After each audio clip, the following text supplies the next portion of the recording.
할렐루야. 예수님께서 부활하셨습니다. 예수님께서 부활하셨습니다. 예수님께서 우리의 죄를 위해서 죽으시고 무덤에 3일 동안 갇혀 계셨지만은 주님께서 다시금 부활하심으로 모든 잠자는 자들의 첫 열매가 되신 줄로 믿습니다. 이 세상에 아무리 훌륭한 성인이라든지 또 아무리 위대한 업적을 세운 영웅이라 할지라도 그들은 모두 자신들의 무덤에서 지금 잠들어 있습니다. 하지만 예수님의 무덤은 비어 있습니다. 왜냐하면 예수님은 죽은 자 가운데서 살아나셨기 때문입니다. 예수님께서는 부활하신 뒤에 절망과 낙심과 어두움 가운데 살아가고 있는 제자들을 찾아오셔서 그들에게 가장 처음 건넨 인사가 있습니다. 너희에게 평강이 있을지어다.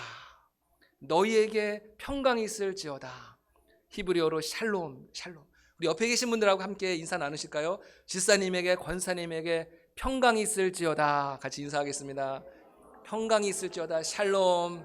예, 뒤에 계신 분들하고도 같이 인사 나누면 좋겠습니다. 기독교 신앙에 가장 중요한 두 축이 있다면은 그것은 십자가와 부활입니다. 부활만 있고 십자가가 없다면은 그 부활은 의미가 없을 것입니다. 반면에 십자가만 있고 부활만 있다면은 그건 너무나 비참할 것입니다. 우린 늘 암울하고 어둠 속에 살아갈 수밖에 없을 것입니다. 하지만 예수님은 십자가에서 부활하심으로 우리에게 영원한 승리와 참된 소망과 기쁨과 자유함을 선물로 주신 줄로 믿습니다. 한 외국인 선교사님 한 분이 우리 한국 교회들 성도들을 이제 경험하면서 좀 의아한 점이 하나 있었다고 합니다.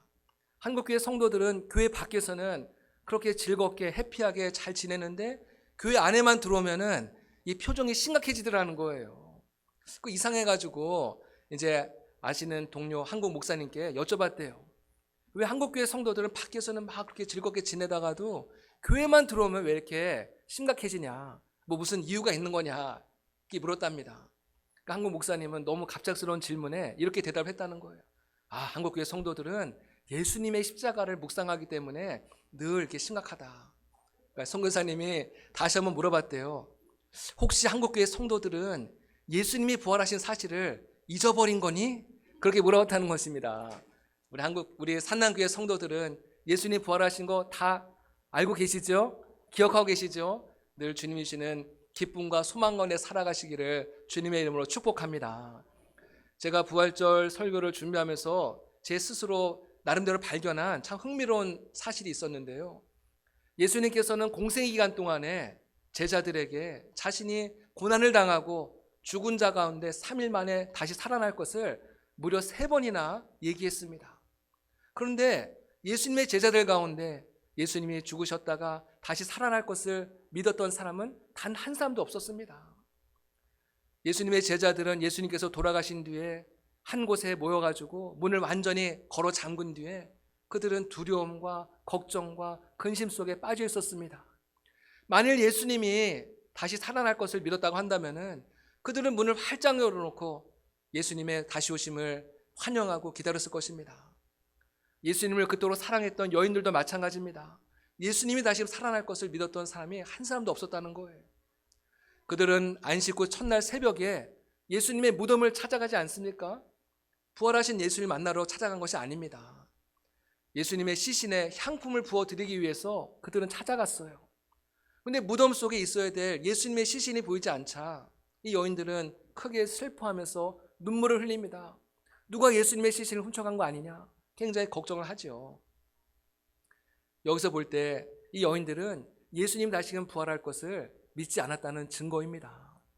이처럼 예수님을 따르던 제자들도 예수님을 사랑했던 여인들도 어느 누구도 예수님이 살아날 것을 기억하지도 않았고 믿지도 않고 아, 예수님이 죽었으니까는 이제는 모든 것이 끝났다. 그렇게 절망 가운데 있었다는 것입니다. 여러분, 근데 예수님이 살아나실 것을 기억했던 사람들이 있습니다. 누군지 아십니까? 참 아이러니컬하게도 예수님이 살아날 것을 기억했던 사람들은 예수님을 잡아 죽도록 넘겨준 대제사장들과 바리새인들이었다는 것이에요.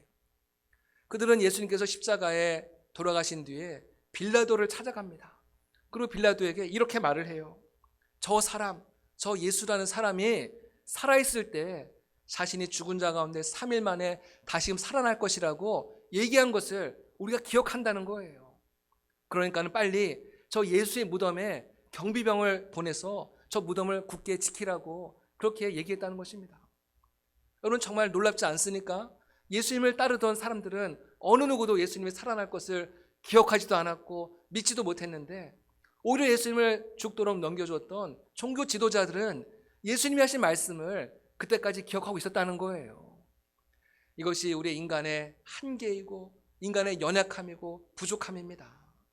하지만 부활하신 예수님은 자신이 살아날 것을 기억하지 못하고 믿지 못했던 제자들과 여인들을 향해서 그들을 책망하고 꾸짖지 아니하고 그들을 사랑해 주시고 그들을 품어주신 줄로 믿습니다. 그 부활하신 주님 오늘도 우리 가운데 찾아오셔서 우리의 삶 속에 찾아와 주셔서 우리를 사랑해 주시고 주님의 그 넓은 품으로 품고 계신다는 사실을 꼭 믿으시기를 바랍니다. 오늘 우리가 읽은 이 고린도전서 15장의 말씀은 부활장이라고 하는 별명이 있습니다. 왜냐하면 이 고린도전서 15장 전체에 예수 그리스도의 부활과 성도의 부활에 대해서 계속해서 말씀하고 있기 때문입니다. 특별히 고린도전서 15장은 58절에 이르기까지 굉장히 긴 장으로 구성이 되어 있습니다. 사도 바울이 이렇게 긴 호흡으로 예수님의 부활과 성도의 부활에 대해서 강조한 이유가 있습니다. 그 첫 번째 이유는 예수님의 부활의 사건이 우리 기독교 신앙의 가장 핵심이 되고 가장 근간이 되고 기독교 신앙의 정체성이 여기에 나타나기 때문에 이 사도 바울은 이 부활의 중요성을 이 고린도 교회에다가 계속 말씀하고 있는 거예요. 우리도 중요한 얘기를 하다 보면은 이 말이 길어지지 않습니까? 그런데 이 바울이 이 고린도전서 15장을 이렇게 길게 쓴 또 하나의 이유가 있습니다. 바로 고린도 교회 성도들 가운데서 예수님의 부활을 믿지 않는 사람들이 있었기 때문입니다. 오늘 우리가 함께 읽은 12절 말씀을 보면요, 너희 중에 어떤 사람들은 어찌하여 죽은 자 가운데서 부활이 없다 하느냐. 성도들 가운데서도 부활을 믿지 않는 성도들이 있었다는 거예요. 이런 성도들 향해서 바울은 고린도 교회에 보낸 편지를 통해서 예수님의 부활은 역사적인 사실이고 예수님과 함께 그 예수님의 부활을 믿는 모든 성도들도 함께 부활할 것이다. 이것을 설명하기 위해서 사도 바울은 58절에는 그 긴 호흡을 사용하면서 이 고린도전서 15장을 써내려 갔다는 것입니다. 역사적으로 보면은 예수님의 부활의 사건을 믿지 못했던 그런 많은 사례들이 있습니다. 수많은 절대 권력자들과 수많은 독재자들과 또 수많은 과학자들과 수많은 사람들이 예수님의 부활 사건은 날조된 사건이다. 성경에 나와 있는 그 모든 사건들은 다 속임수다. 거짓말이다. 이것을 밝혀내기 위해서 수많은 사람들이 오랜 세월 동안을 연구하고 또 연구했습니다. 예수님께서 부활하신 지 벌써 2000년이 지나지 않았습니까? 만일 그들 가운데서 예수님의 부활이 잘못된 것이라는 그런 증거가 발견됐다면 모순점이 발견됐다면요 벌써 발견되고 말았을 것입니다. 그러나 지금까지도 예수님의 부활과 성경에 기록된 모든 사건이 거짓이라는 증거는 하나도 발견되지 않았습니다. 다 추측과 이론만 난무했을 뿐이지 어느 누구도 예수님의 부활이 잘못된 사건이다, 거짓된 사건이라는 것을 증명해낸 사람이 단 한 사람도 없었다는 것입니다. 어떠한 독재자들은 예수님의 부활을 믿는 성도들을 핍박하고 박해하던 그런 독재자들도 있었습니다. 2000년 동안 박해를 받으면서 살아남은 명맥을 유지해온 종교는 단 한 종교도 없습니다.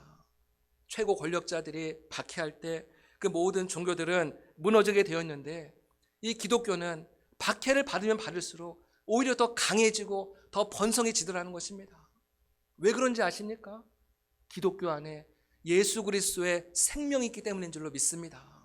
예수 그리스도의 생명이 있기 때문에 기독교는 박해가 심해지면 심해질수록 더 믿음이 더 깊어지고 더 강해지고 더 번성해지는 것입니다. 여러분, 기독교를 300년 동안 박해했던 로마 제국은 어떻게 됐습니까? 결국은 로마 제국은 300년 후에 예수 그리스도 앞에 그 황제가 무릎을 꿇었고 십자가 앞에 무릎을 꿇고 예수님을 영접하는 일이 있었고요. 기독교를 그 로마 제국의 또 종교로 받아들이고 선포하는 놀라운 일들이 벌어지더라는 것입니다. 바로 예수 그리스도께서 살아계신 증거입니다. 그렇다면은 예수님이 부활하셨다고 하는 가장 강력하고도 가장 확실한 증거는 무엇일까요? 만일 누군가가 여러분에게 너 그렇게 주일마다 열심히 교회 다니는데 무엇 때문에 교회 열심히 다니니? 예수님이 2000년 전에 부활하셨다고 하는데 너 예수님이 부활하신 그 증거가 무엇이니? 라고 묻는다면은 여러분 무엇이라고 대답하시겠습니까? 무슨 어떤 과학적인 진실과 이론을 내세우겠습니까? 내가 정말 예수님이 부활하신 가장 확실한 증거를 찾으라고 한다면요, 그것은 무엇이냐면은 내가 부활하신 예수님을 만났다. 내가 부활하신 예수님을 만났고 내 삶이 변화되었다. 여러분, 내가 예수님을 만났다고 하는데 이것만큼 더 확실한 증거가 어디 있겠습니까? 내가 예수님을 만났는데 그 외에 다른 어떤 부연 설명이 뭐가 필요하겠습니까?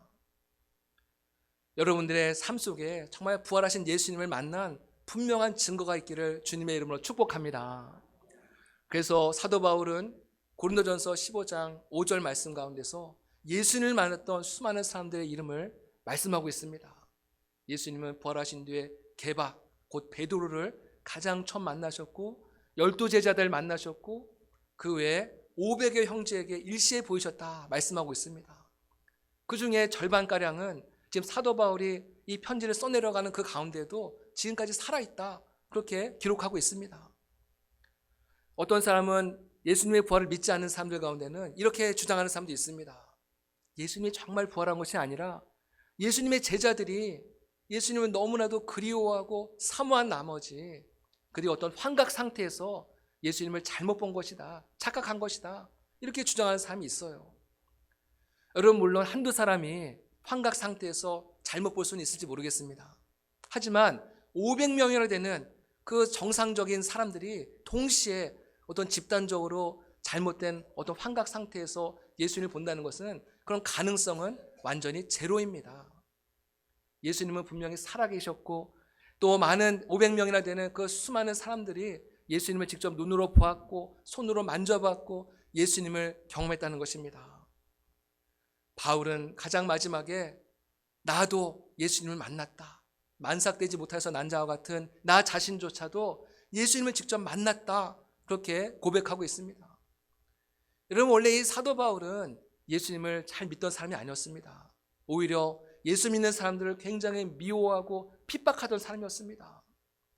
그래서 이 사도 바울은 대제사장에게 예수 믿는 사람을 핍박할 공문을 받아가지고 다메섹을 향해서 달려갔습니다. 그 눈에는 살기가 가득하여서 예수 믿는 사람들 다 잡아들여가지고 예루살렘으로 압송하기 위해서 정말 그 계획을 갖고 살기가 등등하여서 막 달려가는데 달려가다가 그는 하늘로부터 비춰지는 강렬한 빛을 경험하게 됩니다. 하늘로부터 강렬한 빛이 이 사도 바울에 비치니까는 이 바울이 눈을 뜰 수가 없어가지고 그냥 그 자리에서 바로 꼬꾸라지지 않습니까? 그리고 또 하늘로부터 음성이 들려옵니다. 사울아, 사울아, 내가 어찌하여 나를 핍박하느냐? 너 왜 나를 그렇게 핍박하고 왜 나를 괴롭히니? 주여, 당신은 누구십니까? 주님이 말씀하죠. 나는 네가 핍박하는 예수다.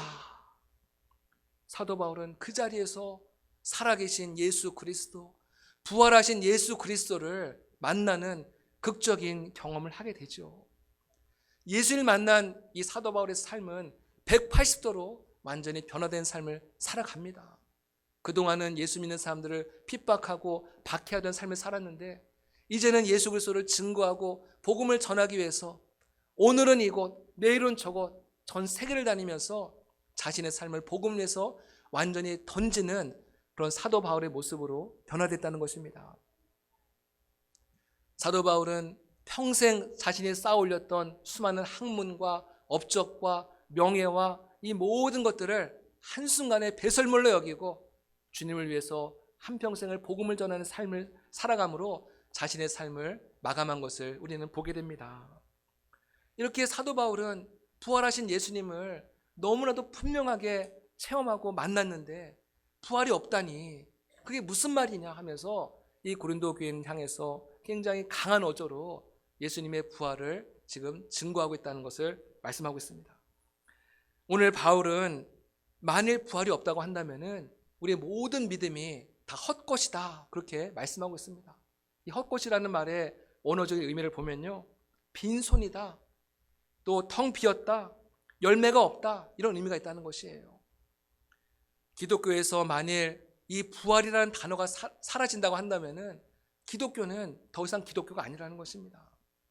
이 부활이 이 기독교를 떠받치고 있는 이 나무의 뿌리와 같은 그런 핵심적인 내용인데, 여러분이 나무에서 뿌리를 잘라버리면 어떻게 되겠습니까? 겉모습은 멀쩡하지만은 그 나무의 생명이 이미 끝난 것입니다. 이미 죽은 것과 마찬가지라는 것입니다. 우리 기독교 신앙에서 이 십자가와 부활을 빼버리면은 아무리 교회에 많은 성도들이 모이고 아무리 좋은 일을 많이 한다 할지라도 그것은 더 이상 기독교가 아닙니다. 하나님은 그곳에 계시지 않습니다. 우리가 이 부활, 십자가, 이 믿음 때문에 이 교회가 출발하고 시작되지 않았습니까? 만일 부활이 없다고 한다면은 우리의 믿음이 다 헛것이고 예수님은 아직도 무덤 속에 지금 잠자고 계실 것이고 우리가 지금 전하고 있는 이 모든 복음은 다 거짓말일 것이다. 사도 바울은 마지막에 뭐라고까지 얘기하냐면요, 만일 부활이 없다고 한다면은 우리 모든 성도들이 이 세상에서 가장 불쌍한 사람이다, 그렇게 말씀하고 있습니다. 오늘 19절에 그걸 말씀하고 있지 않습니까? 우리가 이 세상에서 더욱 불쌍한 사람이다. 영어 성경은 이걸 어떻게 표현하고 있냐면요, 창조물들 가운데 가장 비참한 존재라고 그렇게 번역하고 있습니다. 수많은 창조물 가운데서 정말 그리스도인만큼 가장 불쌍하고 가장 비참한 존재도 없다는 것이죠. 만일 부활이 없다고 한다면. 1885년 4월 5일 그날도 부활절 아침이었습니다. 그날 부활절 아침에 한국의 인천 제물포항에 언더우드 선교사님과 또 아펜젤러 선교사님 부부가 함께 한국 땅에 첫 발걸음을 내디뎠습니다. 그 이후에 우리 많은 선교사님들이 해외 각국에서부터 우리나라를 방문하였습니다. 그들이 우리나라에 온 목적은 뭐 한류 열풍 때문에 관광차 온 것이 아니에요. 그 당시만 해도 한국은 전혀 알려지지 않은 미지의 나라였고 무지와 또 가난과 미신과 이런 어둠이 가득한 그런 나라였거든요. 이 많은 선교사님들이 오셔서 우리나라에 학교를 세우고 교회를 세우고 병원을 세우면서 이 땅 가운데 복음을 증거하기 시작했다는 것입니다. 그런데 우리나라의 그 당시에 의료 환경이 너무나 열악한 거예요. 자기 나라에 있었으면은 약 한 번 먹고 주사 한 번 맞으면은 쉽게 나을 수 있는 그런 병이었지만은 우리나라는 너무나도 열악한 환경이었기 때문에 우리나라의 여러 가지 이질이라든지 수많은 풍토병에 걸려서 우리 많은 선교사님들이 돌아가시고 또 많은 자녀들이, 어린 자녀들이 또 한국에서 죽고 말았습니다. 서울의 마포구 합정동에 가면은 양화진 외국인 공동묘지가 있는데요, 거기서 한번 꼭 가보시기 바랍니다. 거기 가면은 그 많은 선교사님들과 그 자녀들의 무덤이 그곳에 있는데요, 거기 가보면요 어린 자녀들의 그 무덤이, 작은 또 무덤이 있는 것을 보게 됩니다. 여러분, 이토록 그 많은 선교사님들 우리나라에 와서 복음을 전하다가 다 희생을 당하고 여기서 순교를 했거든요. 여러분, 그런데 만일 부활이 없다고 한다면은 이분들의 그 모든 수고와 헌신과 눈물과 이 모든 것은 다 헛수고라는 거예요. 이분들만큼 이 세상에서 가장 불쌍하고 비참한 존재가 어디에 있겠습니까? 오늘 우리는 또 거룩한 주일을 맞이하여서 매 주일마다 교회 나와서 하나님을 예배하고 있지 않습니까? 그럼 믿지 않는 사람들은 오늘 어떻게 보냅니까? 어떤 분들은 여행을 가기도 하고 골프를 치러 가기도 하고 또 세상적으로 다 분주하게 바쁘게 그렇게 지나지 않습니까? 근데 우리는 부활의 소망과 또 부활에 대한 감격이 있기 때문에 우리 매 주일마다 함께 모여서 하나님을 예배하고 있지 않습니까? 우리 성도들은 조금만 뭐 좀 잘못하고 실수해도 내가 하나님 앞에 벌 받을 거 아니까 늘 그런 두려움 속에 살아가요. 왜냐하면 부활에 대한 너무나 분명한 소망이 있기 때문에. 믿지 않는 사람들은 그냥 아무렇게나 살아도 전혀 죄의식을 느끼지 않고 살아가는데, 우리 뭔가 좀 지나가다고 말 한마디만 잘못해도 내가 잘못한 거 아닐까, 실수한 거 아닐까 늘 이렇게 걱정하고 불안하잖아요. 우리의 마음에 그 부활에 대한 분명한 믿음이 있다는 증거인 줄로 믿습니다. 그런데 만일 부활이 없다고 한다면요, 우리가 지금 주일날 나와서 예배를 드리는 것이 얼마나 헛수고이고 얼마나 참 불쌍한 자입니까? 차라리 세상 사람들처럼 우리도 다 놀러 다니고 그럼 얼마나 좋았을 텐데. 여러분, 근데 예수님은 부활하셨습니다. 여러분, 20절에 보면요, 이렇게 시작합니다. 그러나. 정말 이 그러나라는 이 단어가 정말 위대한 반전의 언어라고 저는 그렇게 생각합니다. 그러나 그리스도께서 죽은 자 가운데서 다시 살아나사 잠자는 자들의 첫 열매가 되셨도다 선포하고 있습니다. 이 말씀은 예수님의 부활이 나와는 전혀 상관없는 사건이 아니라 바로 나를 위한 사건이라는 거예요. 나를 향한 사건이라는 거예요. 예수님께서 죽은 자 가운데서 부활하셨던 것처럼 누구든지 예수님을 믿는 자는 예수님과 똑같이 부활하게 될 것이다. 이것을 지금 말씀하고 있다는 것입니다. 잠자는 자들의 첫 열매, 이 첫 열매라는 단어가 참 중요한데요. 과수원에서 이제 과일나무를 키우시는 분들이 계시잖아요. 우리 교회도 이제 과일나무를 키우시는 분이 계시는데요. 사과나무든 배나무든 이제 열심히 키우다가 때가 되면은 그 나무에서 열매가 하나 둘씩 열리기 시작을 합니다. 그 나무들 가운데서 첫 열매가 열린다고 생각해 보세요. 우리는 그 첫 열매를 바라보면서 이제 기대를 하게 되는 거예요. 첫 열매가 열렸으니까는 이제 두 번째 열매, 세 번째 열매, 네 번째 열매도 열리겠구나. 우리는 기대를 하는 거거든요. 예수님께서 잠자는 자들의 첫 열매가 되셨다는 말씀의 의미는 예수님 혼자 부활하고 끝, 그것이 아니라 예수님을 믿고 함께 잠자는 우리 모든 성도들도 예수님처럼 때가 되어서 무덤의 문을 활짝 열고 예수님처럼 다시 살아난다, 부활한다, 이것을 우리에게 보여주는 너무나도 굉장히 중요한 사건이라는 것입니다. 예수님이 그 잠자는 자들의 첫 열매, 성경에는 성도들이 죽은 성도들 향해서 죽었다라고 표현하지 않고 잠잔다라고 표현합니다. 왜냐하면 잠잔다라는 표현은 다시 깨어난다는 것을 전제로 하는 표현 아니겠습니까? 그래서 예수님께서는 모든 잠자는 자들의 첫 열매가 되심으로 모든 예수 믿는 성도들에게 또 소망이 되고 위로가 되고 기쁨이 되는 그런 놀라운 구원의 역사를 이루신 줄로 믿습니다. 그러므로 주님은 부활하신 예수님을 따르는 모든 사람들에게 이 놀라운 부활과 생명의 은총을 선물로 허락하신 것을 믿고 늘 감사하시며 살아가시는 저 여러분 되시기를 바랍니다. 예수님은 부활하셨습니다.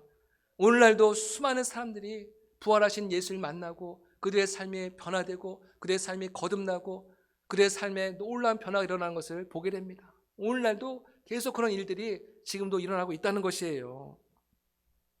우리 모든 성도님들도 부활하신 예수님을 오늘 꼭 만나시기를 주님의 이름으로 부탁을 드립니다. 마음의 문을 열고 예수님을 모셔드리세요. 예수님, 내 마음속에 찾아와 주세요. 예수님, 내 마음의 주인이 되어주세요. 주님께서 내 마음 가운데 찾아오실 때 내 마음에 가득 차있던 모든 의심과 어두움과 불안과 두려운 마음들은 눈 녹듯이 다 사라지게 될 것입니다. 모든 복잡했던 문제들, 힘들었던 문제들, 주님께서 그 모든 문제들을 해결해 주시고 우리의 마음 가운데 참된 위로와 소망을 주시는 줄로 믿습니다. 주님께서 우리의 마음에 빛을 비춰주시는 거예요. 주님께서 우리의 마음에 따뜻함으로 찾아와 주시는 거예요. 만일 여러분의 마음 가운데 그런 마음이 밝아지고 마음이 따뜻해지는 경험이 주어진다면 그것은 부활하신 예수님께서 이미 여러분들의 마음 가운데 찾아오신 증거인 줄로 믿으시기를 바랍니다. 부활하신 주님과 함께 이 땅 가운데서 늘 기쁨과 소망 가운데 살아가시기를 부탁드립니다. 그리고 그 기쁨과 소망이 흘러넘쳐서 여러분들의 가정과 여러분들의 이웃에게까지 그 부활의 기쁜 소식이 전해지고 많은 영혼들이 주 앞으로 돌아오는 놀라운 구원의 역사에 또 귀하게 쓰임받는 저 여러분 되시기를 주님의 이름으로 축복합니다. 함께 기도하겠습니다. 죄와 사망의 권세를 이기시고 무덤에서 부활하신 주님 감사합니다. 오늘 주님의 부활을 함께 기뻐하고 기념하며 부활주일 예배를 올려드립니다. 부활의 주님, 우리의 마음속에 참 소망과 기쁨으로 찾아오셔서 우리의 삶을 다스려 주옵소서. 부활하신 주님과 함께 일어나게 하여 주시옵소서. 모든 실패와 상처, 아픔을 딛고 일어서게 하시며 부활의 주님 손 꼭 붙잡고 광야 같은 인생길을 믿음으로 승리하며 살아갈 수 있도록 은혜를 내려 주시옵소서. 감사하며 예수님의 이름으로 기도드립니다. 아멘.